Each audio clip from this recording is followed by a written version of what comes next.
जय भीम।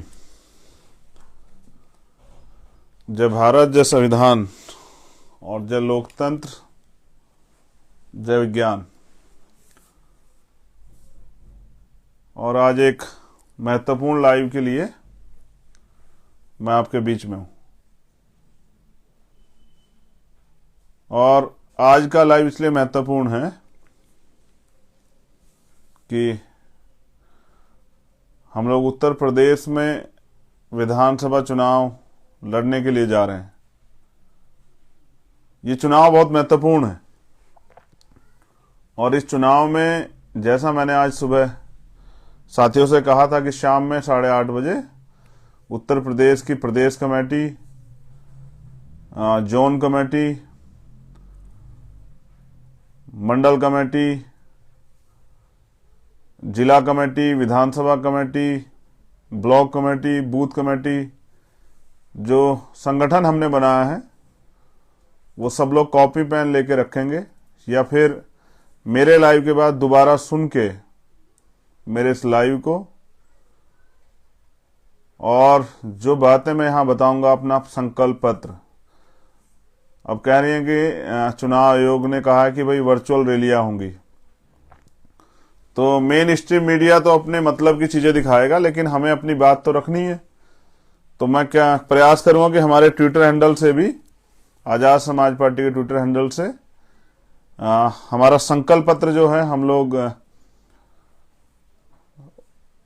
डाल देंगे अपने ट्विटर हैंडल से। वहां से आप उसकी कॉपी निकाल के और अपने पास कॉपी रख के, और उसको जो घोषणा पत्र है, संकल्प पत्र है, जो हमने जो कहा वही पत्थर की लकीर, उस बात को आपको उत्तर प्रदेश के अंदर जहां जहां आजाद समाज पार्टी के प्रत्याशी लड़ेंगे, गांव गांव तक वो बात जाके पहुंचानी है। तो करुणा के सागर तथागत गौतम बुद्ध, संत शिरोमणि सतगुरु रविदास जी महाराज, भगवान वाल्मीकि महाराज, गुरु नानक देव, संत कबीर, गुरु घासीदास जी, संत गाड़गे जी महाराज, नारायणा गुरु, और सामाजिक क्रांति के अग्रदूत राष्ट्रपिता ज्योतिबा फूले, छत्रपति साहू जी महाराज, मां रमाबाई, मां फातिमा शेख, मां सावित्रीबाई फूले, मां झलकारी बाई, मां अवंतिका बाई लोधी, मां उदादेव पासी, मां जिसने अपने हक हकूक की लड़ाई के लिए, मान सम्मान की लड़ाई के लिए बंदूक उठाई, मां फूलन देवी। उसके साथ पेरियर रामास्वामी नायकर, पेरे लल्ले यादव, बाबू जगदेव प्रसाद कुशवाहा, जननायक कपूरी ठाकुर, मामना रामस्वरूप वर्मा जी, संतराम बीए, परम पूजनीय विश्व रत्न डॉक्टर बाबा साहब भीमराव अंबेडकर, मान्यवर साहब श्री काशीराम, मान्यवर दीना भाना वाल्मीकि साहब, देश की आजादी में बलिदान देने वाले सरदार भगत सिंह, सरदार उधम सिंह, सरदार करतार सिंह सराभा, वीर अब्दुल हमीद, डॉक्टर एपीजे अब्दुल कलाम साहब, और पिछड़े वर्ग के आरक्षण के लिए मजबूती से एक संघर्ष आंदोलन की मिसाल जनाब बीपी मंडल साहब,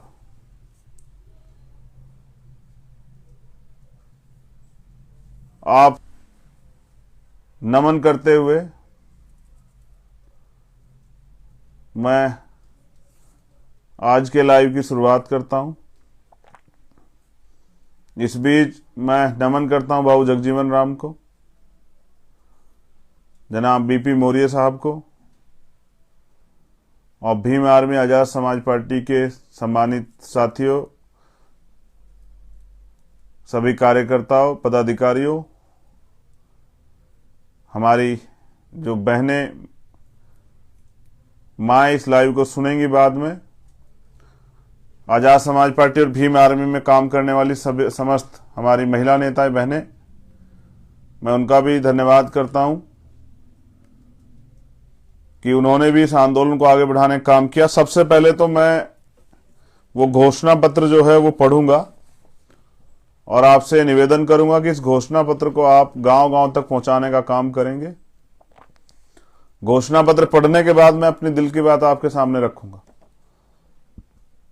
तो हमारी पहला संकल्प है, ये एफिडेविट है जो हम कहेंगे उसको करके दिखाएंगे कि सभी के लिए फ्री शिक्षा और सभी के लिए फ्री इलाज, सभी टेस्ट फ्री, चाहे प्रोफेशनल एजुकेशन हो, चाहे एकेडमिक एजुकेशन हो, चाहे टेक्निकल एजुकेशन हो। पैसे की कमी के कारण किसी नौजवान के सपने टूट ना जाएं, इसलिए सभी के लिए मुफ्त शिक्षा।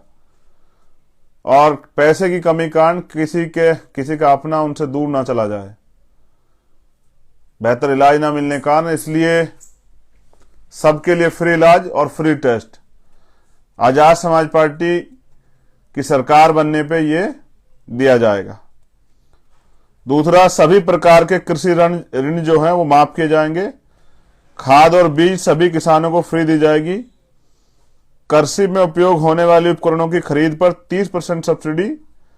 हर गांव-गांव न्याय पंचायत में कृषि मंडियां बनेगी। सरकार बनने के 30 दिनों के भीतर यह राज्य छुट्टा पशु मुक्त होगा। पशु बाजार को बढ़ावा देकर, यानी एक बाजार से दूसरे बाजार या स्थान या एक राज्य से दूसरे राज्य तक ले जाने की कोई पाबंदी नहीं रहेगी। ये किसानों के लिए है, किसानों की बुनियादी समस्याओं को और उनकी आय दोगुनी करने के लिए। वैसी आय नहीं जैसे प्राइम मिनिस्टर ने फर्जी आय की बात की थी। आय की जगह उनका खर्चा दोगुना हो गया। मैं युवा होने के नाते युवाओं के दर्द को समझता हूं और मैं आपसे एक युवा होने के नाते वादा करता हूं कि 20% युवाओं को जो प्रदेश के हैं उनको सरकारी नौकरी देने का काम हम लोग करेंगे। 80 लाख युवाओं को रोजगार के अवसर देंगे। समूह ग और घ की संविदा की कर्मियों की जो नियुक्तियां है, उन नियुक्तियों में आरक्षण और 5 साल बाद नियमितीकरण का प्रावधान लागू करेंगे। जो ग और घ की नियुक्तियां हैं, 5 साल में जो लोग लगेंगे उनको 5 साल जो नौकरी करेंगे उनको परमानेंट किया जाएगा। और ये इसलिए हमने रखा क्योंकि 69 शिक्षक भर्ती के बच्चों का मामला हमने देखा और उससे अलग भी पूरे देश में बेरोजगारी का आलम इन धनतंत्र वाली राजनेताओं को पार्टियों को नहीं दिखाई देता कि बेरोजगार सुसाइड कर रहा है। पढ़ा लिखा नौजवान मजबूर है, अपने सपनों को कुचलते हुए देख रहा है, खुद को मायूस है, उसके मन में सपने हैं कि सरकार उनकी बात को सुनेगी, लेकिन ना सरकार उनकी और ना ही उन बच्चों के सपनों सरकार को मतलब। तो ये फैसला लिया गया है। मैं ये इसलिए पढ़ के सुना रहा हूं कि आपको समझाने में आम आदमी को आसानी हो। जातिगत जनगणना और उसके आधार पर शासन प्रशासन सत्ता, सरकारी नौकरी, सरकारी ठेकों आदि में जातियों के अनुपातिक प्रतिनिधित्व को देने का बिल हम लाएंगे और उसको पास करा के ये सब चीजें लागू करेंगे। निजी क्षेत्रों में दलित, पिछड़े, आदिवासी और अल्पसंख्यकों को युवा योजना के तहत 85% आरक्षण लागू करेंगे। दलितों, पिछड़ों और आदिवासियों के लिए प्रमोशन में आरक्षण के बिल लाएंगे और सभी बैकलॉग वैकेंसी जल्द से जल्द भरी जाएंगी। और यही मेरी सबसे बड़ी लड़ाई है कि जिस तरह से प्रमोशन में रिजर्वेशन का ये खत्म किया गया और खून के आंसू रोए हमारे अधिकारी कर्मचारियों ने, और एससी जैसी पोस्ट पर बैठा हमारा अधिकारी जो है वो जेई बन गया, एसडीओ बन गया, इस तरह की जो है हालात बनी। तो मैं समझता हूं अब रोने से काम नहीं चलेगा, अपनी लड़ाई को मजबूत करना पड़ेगा। तो 85% बहुजन समाज के लोगों से मेरी मांग है कि अंधविश्वास, पाखंडवाद पर आधारित कुछ भी हमने नहीं रखा है। हमारा एक ही संकल्प है, बहुजन हिताय बहुजन सुखाय। और एससी, एसटी, ओबीसी, माइनॉरिटी करो विचार, कब तक सहोगे अत्याचार। एक योजना है हमारी बेटी योजना के तहत 18 से 25 वर्ष की जो महिलाएं हैं, चाहे वो दलित समाज की हो, पिछड़े समाज की हो, आदिवासी और चाहे वो अल्पसंख्यक वर्ग की बेटियां हो, उनको पढ़ने के लिए सालाना 18,000 रुपए दिए जाएंगे। एक योजना हमारी आएगी बहन योजना, उसके द्वारा 26 से लेकर 50 वर्ष की बहनों को सालाना 6 गैस सिलेंडर मुफ्त तथा 12,000 रुपए दिए जाएंगे। और जो इनसे ऊपर हैं, माँ जो है, उन माँ उनका नाम, उस योजना का नाम माँ ही है। उस योजना के तहत इन वर्ग की महिलाओं को सालाना 18,000 रुपए दिए जाएंगे। और ये हमारा प्रयास है एक महिलाओं को सशक्तिकरण के लिए, कि वो दोहरी गुलामी की जिंदगी जो इस प्रदेश में जी रही हैं, एक तो वो अधिकारों की वजह से गुलाम है, दूसरा वो इस देश में अपनी मर्जी से कुछ भी नहीं कर सकती, इसलिए भी वो दोहरी गुलामी जो झेल रही हैं, उन बहनों माताओं को सशक्त करने के लिए, क्योंकि डॉक्टर अंबेडकर ने कहा कि किसी भी महिलाओं की, किसी भी प्रदेश की, देश की तरक्की में उस प्रदेश देश में रहने वाली महिलाओं की तरक्की से मापता हूं। और समाज के लिए भी उनका यही उदाहरण था, इसलिए बहनों को, बच्चियों को और माओं को सशक्त करना पड़ेगा। एक बेटा योजना हमारी है। बेटा योजना के तहत दलित, पिछड़े, आदिवासी और अल्पसंख्यक वर्ग के 18 से 25 वर्ग के हर युवा को एक लैपटॉप और 18,000 रुपए सालाना वजीफा दिया जाएगा। भाई योजना के तहत इस वर्ग के 26 से 50 वर्ष के युवाओं को या तो नौकरी, रोजगार या फिर 18,000 सालाना बेरोजगारी भत्ता देंगे। 50 वर्ष से ज्यादा उम्र के इन वर्गों के लोगों को पापा योजना के तहत 18,000 सालाना जीवन यापन भत्ता देंगे। यानी कि कोई व्यक्ति किसी दूसरे के का मोहताज नहीं रहेगा और उसको आगे बढ़ने के लिए हम लोग अवसर प्रदान करेंगे। स्पेशली जो 26 से 50 वर्ष के नौजवान रहेंगे, उन लोगों को जो तैयार हो गए अपने परिवार का खर्चा उठाने के लिए और अपने परिवार को विकास की मुख्य धारा जोड़ने के लिए और अपने परिवार के सपने पूरा करने के लिए। 350 यूनिट तक बिजली गरीब एवं मध्य वर्ग के लोगों को महीने की घरेलू बिजली एवं किसानों को सिंचाई के लिए बिजली का बकाया माफ एवं भविष्य में मुफ्त करेंगे। इन वर्गों के लोगों के ऊपर बिजली और पानी का सभी बकाया बिलों को पहले ही कैबिनेट मीटिंग में हम माफ कर देंगे। ये हमारा फैसला है कि घरेलू बिजली 350 यूनिट हम लोग फ्री देंगे और किसानों के लिए जो बिजली का बकाया उसको हम लोग माफ करेंगे और भविष्य में किसानों को आय दुगनी हो उनकी, इसलिए उनके लिए बिजली जो है हम लोग सिंचाई के लिए मुफ्त करेंगे। और इनसे अलग भी जो लोग हैं जिन पे जो बिजली का और पानी का बकाया बिल है वो उसको हम लोग खत्म करेंगे, क्योंकि सरकार ने साजिश करके जो है ना गरीबों को लूटने के लिए इनके ऊपर जबरदस्ती इतना बड़ा बिल जो है वो लाद दिया है।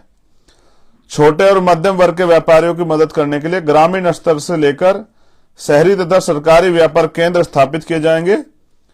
शहरों के अंदर मॉल खोलने पर प्रतिबंध लगाएंगे। स्टेट जीएसटी की दर को 3% इन वर्गों के लिए व्यापारिक छूट दी जाएगी और डीजल और पेट्रोल के दाम यूपी में सबसे सस्ते होंगे।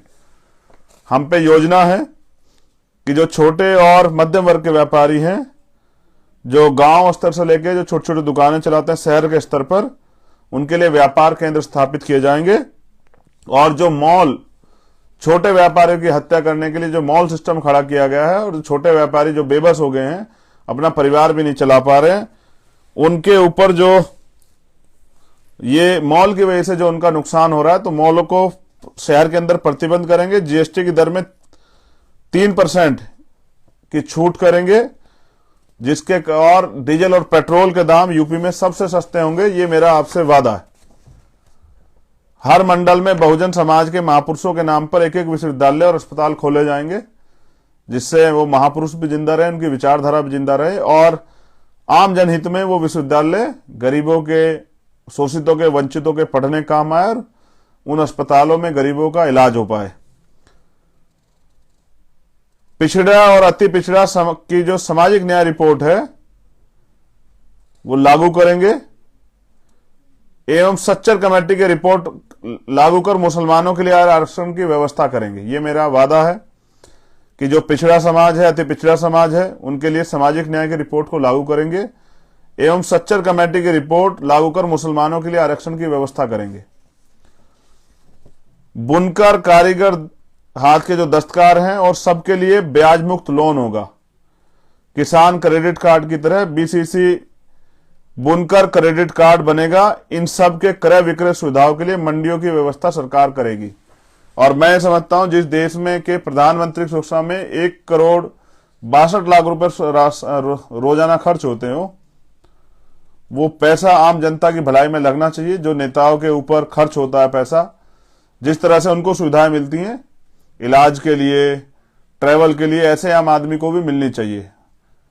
और क्योंकि लोकतंत्र सबको बराबरी का अधिकार देता है, संविधान भी, तो कब तक जो है उत्तर प्रदेश और देश की आम जनता जो है भ्रष्ट नेताओं के भरोसे वो हमेशा वोट करती रहेगी और चुनाव के बाद खुद को ठगा महसूस करके पछताती रहेगी।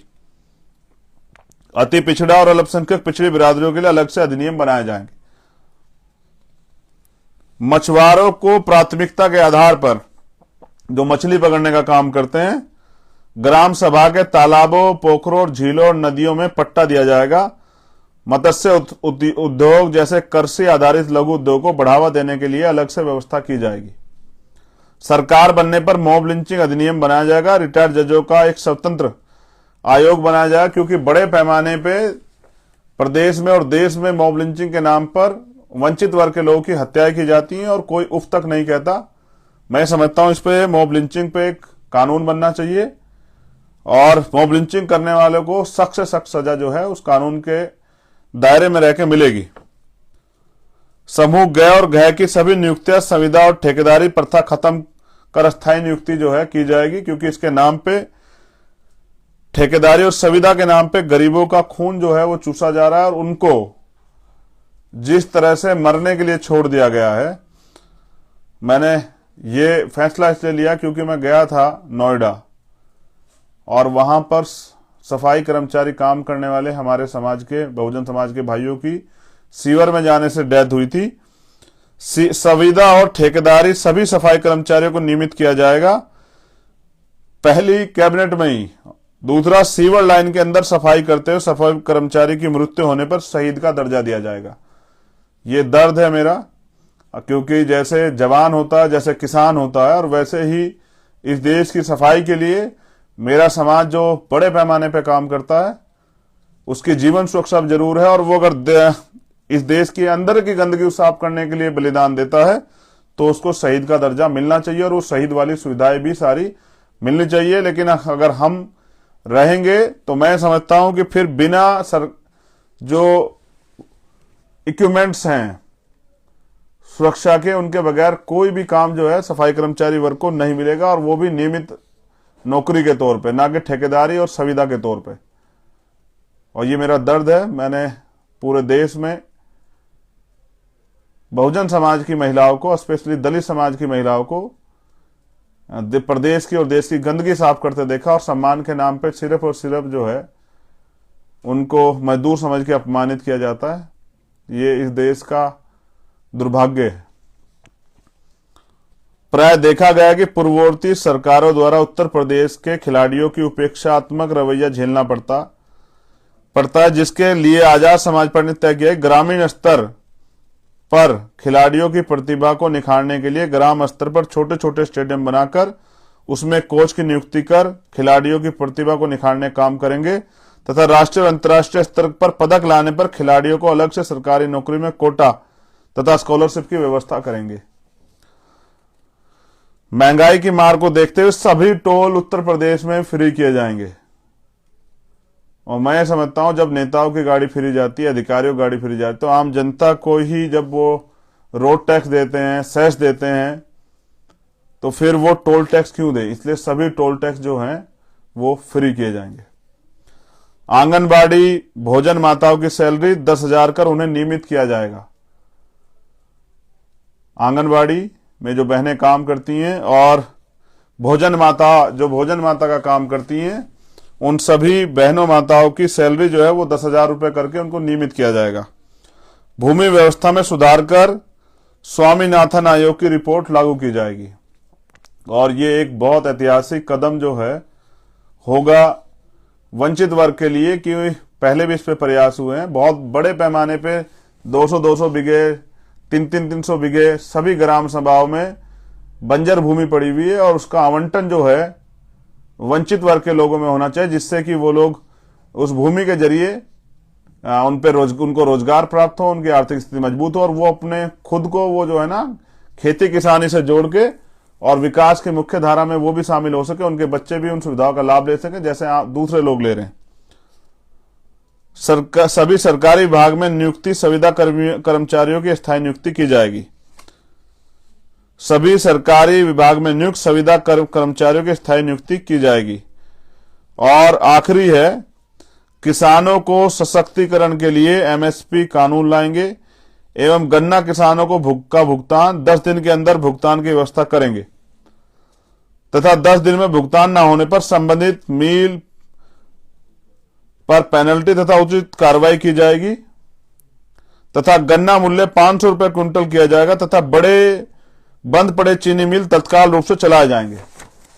ये मेरी 22 प्रतिज्ञा, संकल्प और मेरा एफिडेविट है जो आजाद समाज पार्टी के लिए हमने तैयार किया है।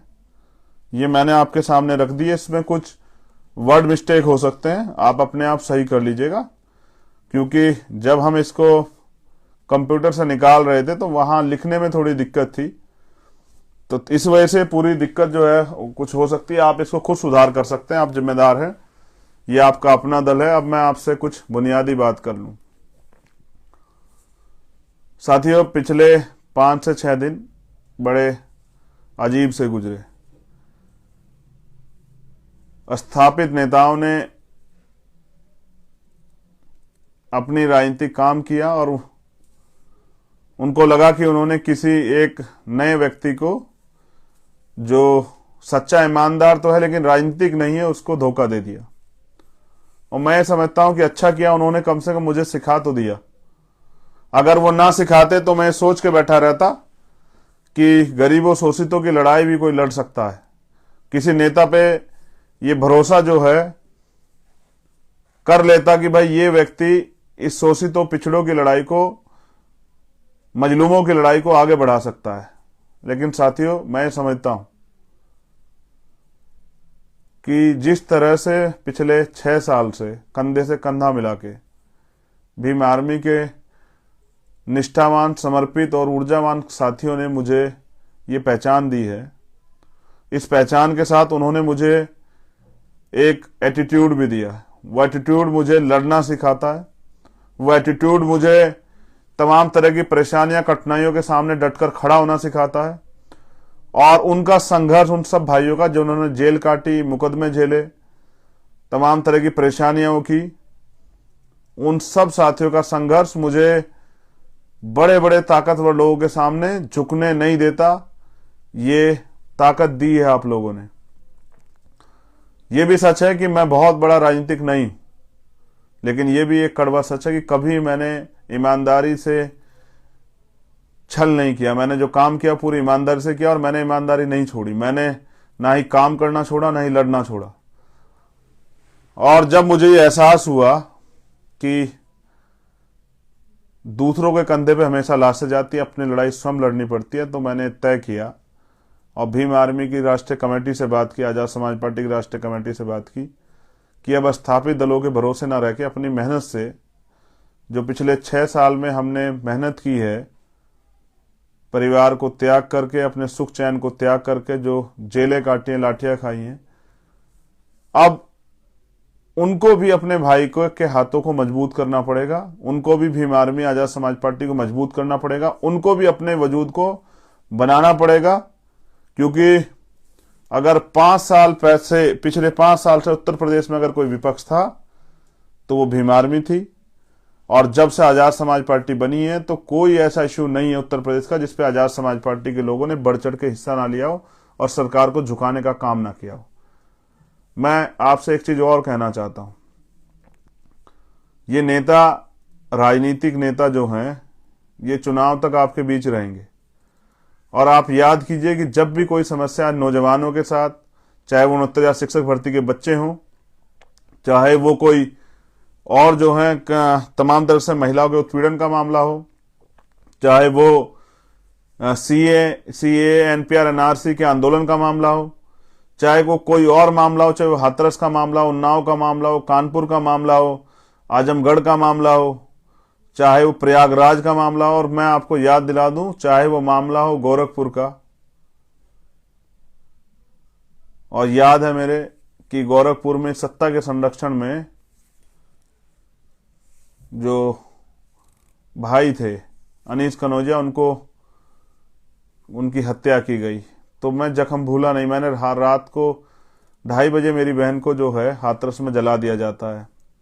आगरा में मेरे भाई को झूठा आरोप लगा पीट पीट कर मार दिया जाता है। उसके अलावा पूरे देश में जो जुल्म जाती होती है, उसके बराबर जुल्म जाती अकेले उत्तर प्रदेश में होती है। अब मैंने मेहनत की है, कभी मैंने आपको निराश नहीं किया, कभी मैंने किसी कार्यकर्ता का मनोबल नहीं घटने दिया। आज मैं अपने कार्यकर्ताओं से इस आत्मसम्मान की लड़ाई में सहयोग मांगना चाहता हूं। देखो, हम नौजवान लोग हैं, हम पहले भी लड़े थे और आगे भी लड़ेंगे, लेकिन अब लड़ाई हमारे वजूद की है, लड़ाई हमारे संघर्ष की है, लड़ाई स्वाभिमान सम्मान की, और लड़ाई है हिस्सेदारी की। और मैं आपसे अब रिजल्ट चाहता हूं।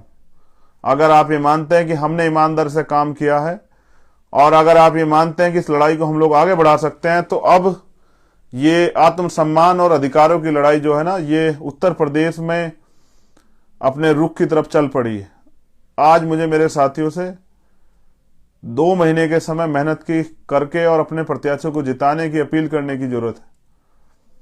मैं समझता हूं कि जितनी मेहनत से आपने पिछले 5 साल काम किया, आपने रात नहीं देखी, दिन नहीं देखा, धूप नहीं देखी, बारिश नहीं देखी, आंधी तूफान नहीं देखा, कोई संसाधन नहीं देखा, मोटरसाइकिल, पैदल, बसों में, ट्रेन में, सारी रैलियां, सारे आंदोलन, सारे संघर्ष किए, हर कमजोर को न्याय दिलाने का काम किया। आप थाने जाते हैं, आप थाने के बाहर जाके आंदोलन करते हैं, आप जो है रिपोर्ट लिखवाते हैं, आप तमाम तरह की परेशानियां उठाते हैं। मैं कहना चाहता हूं साथियों, आज उसका निर्णय का दिन जो है ना आ गया है।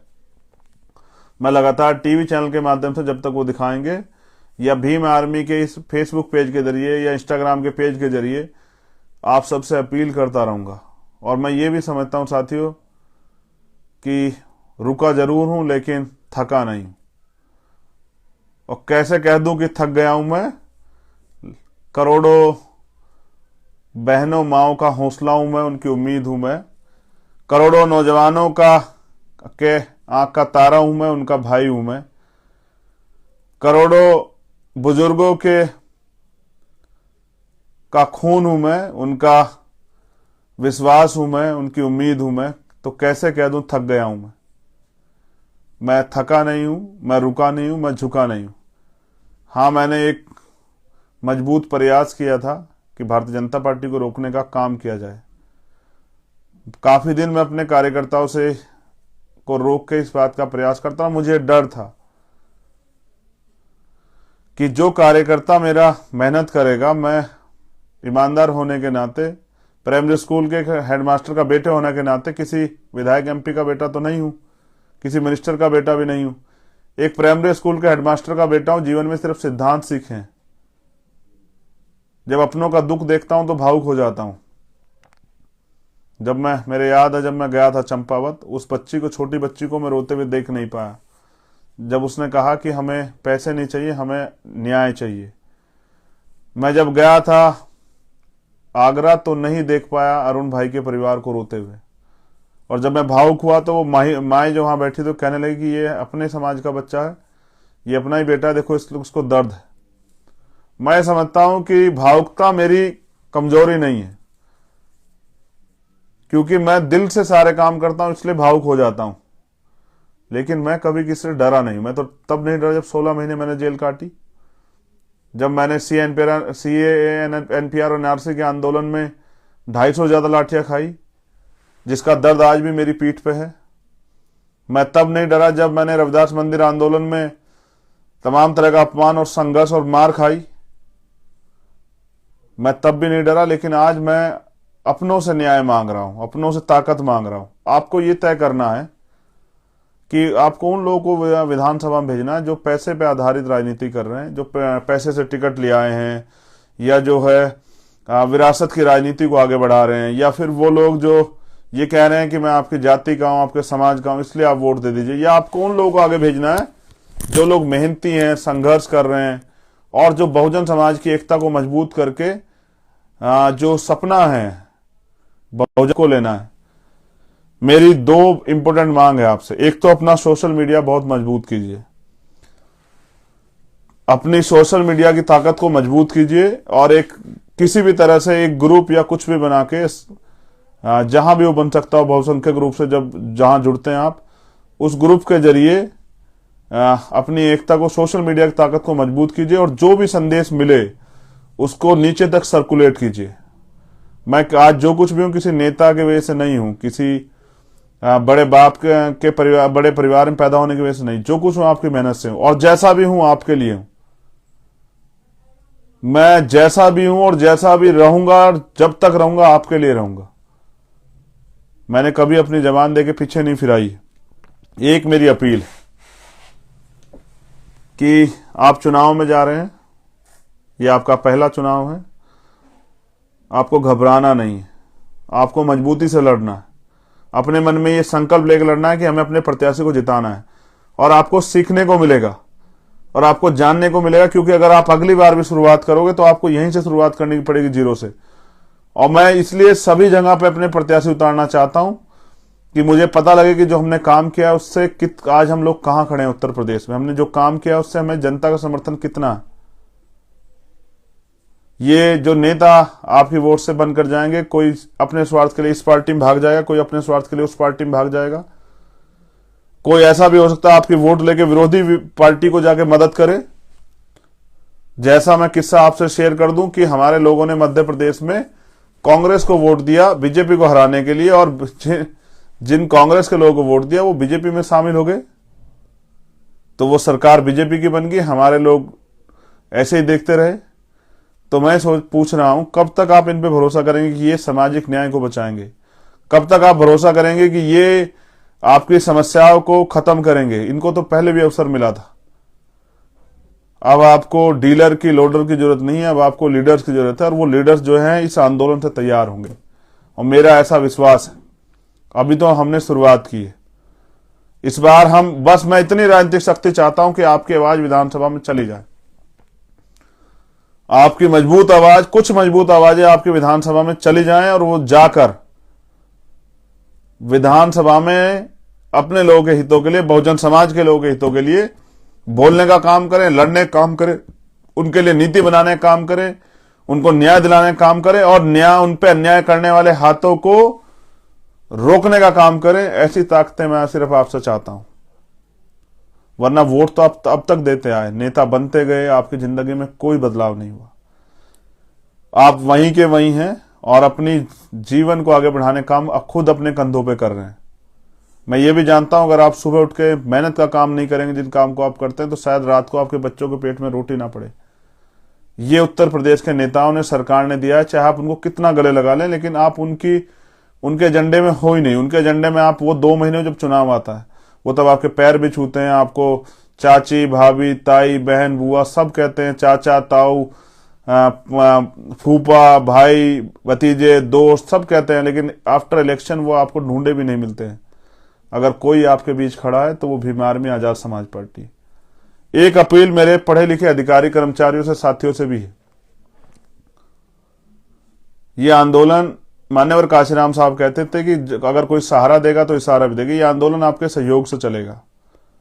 तो जो अधिकारी कर्मचारी हैं, जो चाहते हैं कि आंदोलन आगे बढ़े, जो चाहते हैं डॉक्टर अंबेडकर और मान्यवर काशीराम साहब का सपना पूरा और ये आंदोलन आगे बढ़े, वो कम से कम 2000 रुपए तो आजाद समाज पार्टी के जो पार्टी का अकाउंट है उसमें जमा कराएं, जिससे कि जहां हमारे मजबूत प्रत्याशी लड़ेंगे वहां तो वो लोग अपने आप सक्षम होकर लड़ लेंगे, लेकिन जहां मेरा ईमानदार कार्यकर्ता मेरे मान सम्मान के लिए, पार्टी के सिंबल को बचाने के लिए, पार्टी के वोट की संख्या बढ़ाने के लिए झंडा डंडा लेके लड़ेगा, उसको भी किस तरह से उसको थोड़ा सा मदद करा के उस चुनाव को लड़ा सकें। पहले मान्यवर काशीराम साहब को बामसेब के लोग सहयोग किया करते थे, जिसके कारण जो है बहुत सारे गरीब, इसको लगाओ यार, इसको चार्जिंग करा दो। हाँ, मेरा इंटरनेट खत्म होने की वजह से ये डिस्कनेक्ट हो गया था। तो मैं आपसे अपील कर रहा था कि जो सक्षम लोग हैं वो कम से कम 2,000 रुपये आज़ाद समाज पार्टी के अकाउंट में जरूर जमा कराएं, जिससे पूरे उत्तर प्रदेश में आज़ाद समाज पार्टी भीम आर्मी के लिए संघर्ष करने वाले नौजवानों को चुनाव लड़ने का अवसर मिले। क्योंकि जैसा मैंने कहा कि सक्षम लोग तो अपने भरोसे लड़ सकते हैं, लेकिन वो कार्यकर्ता जो मेरे कहने के बाद स्वाभिमान सम्मान की लड़ाई को, आत्मसम्मान की लड़ाई को आगे बढ़ाने के लिए चुनाव लड़ेगा, और वो इस धनतंत्र की राजनीति में किस तरह से अपने चुनाव को आगे बढ़ा पाएगा, उसकी हम लोग मदद कर पाए। तो मैं आपसे अपील करूंगा, और जो मेरा आम कार्यकर्ता साथी भी है जिसने इस आंदोलन को अपने खून से सींचा है, उससे भी मैं निवेदन करूंगा कि वो जिसकी क्षमता हो, 2 रुपए, 4 रुपए, 6 रुपए, 10 रुपए, 50, 100 रुपए, जो उसकी क्षमता हो, उसको भी इस आंदोलन में देने का काम करे, जिससे कि हम इस आंदोलन को आगे बढ़ाने का काम कर सकें। मैं पूरे देश के भीम आर्मी के लोगों से भी अपील करता हूं, आजाद समाज पार्टी के लोगों से, जिसको सीखना हो वो तैयारी करे उत्तर प्रदेश आने की। हम उत्तर प्रदेश में मजबूती से लड़ेंगे। आज भीम आर्मी के राष्ट्रीय अध्यक्ष जी का और आजाद समाज पार्टी की राष्ट्रीय कमेटी का संदेश भी है कि वो मैं गोरखपुर से चुनाव लड़ूं मुख्यमंत्री योगी आदित्यनाथ के खिलाफ। तो मैं आज उनसे वार्ता करके, और अगर रात में फाइनल है तो सुबह जो भी उनका आदेश होगा उसकी घोषणा करूंगा। तो मैं आपसे निवेदन कर रहा हूं कि आप जो लोग सीखना चाहते हैं पूरे देश से, भीम आर्मी के कैडर के लोग, वो लोग आ जाएं, और उत्तर प्रदेश में हम दमखम से चुनाव लड़ा के बताएंगे कि हम कुछ पल के लिए रुके थे लेकिन ठहरे नहीं हैं, और हम अपनी लड़ाई अपने भरोसे पर लड़ना जानते हैं। आपने मुझे सुना, मेरा ये आपसे निवेदन है कि उनके पास बड़े बड़े टीवी चैनल्स और सब कुछ है, मेरा तो प्रचार प्रसार का माध्यम यही है बड़े पैमाने पे, या फिर आप है। तो अपने मैनिफेस्टो को लेके मैं अभी फेसबुक अकाउंट पे भी डाल दूंगा, उस मैनिफेस्टो को लेके गांव गांव जाके अपने प्रत्याशी के समर्थन में वोट तैयार करने का काम कीजिए, और हम लोग क्या करेंगे, किस किस के लिए क्या क्या करेंगे, इस बात को समझाने का काम कीजिए। वोट आदमी समझने के बाद देता, जब वो समझ जाता है कि इनके आगे खड़े होने से इनको वोट देने से हमको क्या फायदा होगा। निकम्मे, झूठे, भ्रष्टाचारी, व्यापारी और क्रिमिनल लोगों की राजनीति को खत्म कीजिए, और आगे बढ़ने के लिए एक जो मजबूत प्लेटफॉर्म, मैं सभी बहुजन समाज के लोगों से कह रहा हूं कि मनुवाद के आगे घुटने मत टेकिए, अपनी लड़ाई को अपने कंधों पर लड़िए, वरना इस देश में गुलाम बनाने की जो व्यवस्था आपको की जा रही है वो उसकी तरफ आप तेजी से बढ़ रहे हैं, और आपको पता भी नहीं लगेगा कि कब आप इस देश में गुलाम हो जाएंगे। और अगर आपको चाहिए आजादी तो फिर आपको इस लड़ाई को लड़ना पड़ेगा। और आप ये सोच रहे हैं कि जिन चीजों से आपको परेशानी, इस लड़ाई कोई और लड़ेगा, तो ये आपकी गलतफहमी। चाहे आप कल शुरुआत करें, आज लड़ना तो आपको पड़ेगा। लेकिन मेरा विश्वास है कि जैसे कभी आपने मुझे हारने नहीं दिया, इस बार भी आप इस अपने भाई के मान सम्मान की रक्षा करेंगे और साबित करेंगे कि आजाद समाज पार्टी भीम आर्मी का कार्यकर्ता 1,000 लोगों के बराबर है।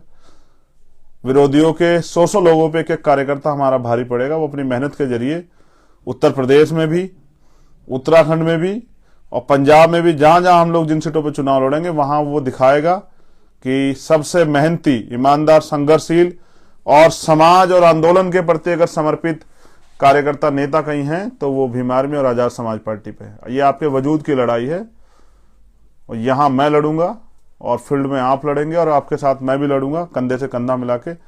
मेरा आपसे निवेदन है कि सोशल मीडिया की ताकत को अपनी मजबूत कीजिए। जय भीम, जय भारत, नीला सलाम, और एक नए आंदोलन की शुरुआत, वो आंदोलन जो भीम आर्मी आजाद समाज पार्टी का भविष्य तय करेगा, और जो बताएगा कि अगर मान लो तो हार और ठान लो तो जीत। मैं एक नौजवान हूं, मैं नौजवानों को किसी के आगे झुकने के लिए मजबूर नहीं होना सिखाऊंगा। हमें बदलाव करने की क्षमता है और हम बदलाव के लिए लड़ेंगे। सरफरोशी की तमन्ना अब हमारे दिल में है, और देखना है जोर कितना बाजुए कातिल में। और मैं समझता हूं कि हमने पहले भी किया और अब भी करके दिखाया। हमने जिला पंचायत में रिजल्ट दिया था, और हम विधानसभा स्तर पर रिजल्ट देंगे।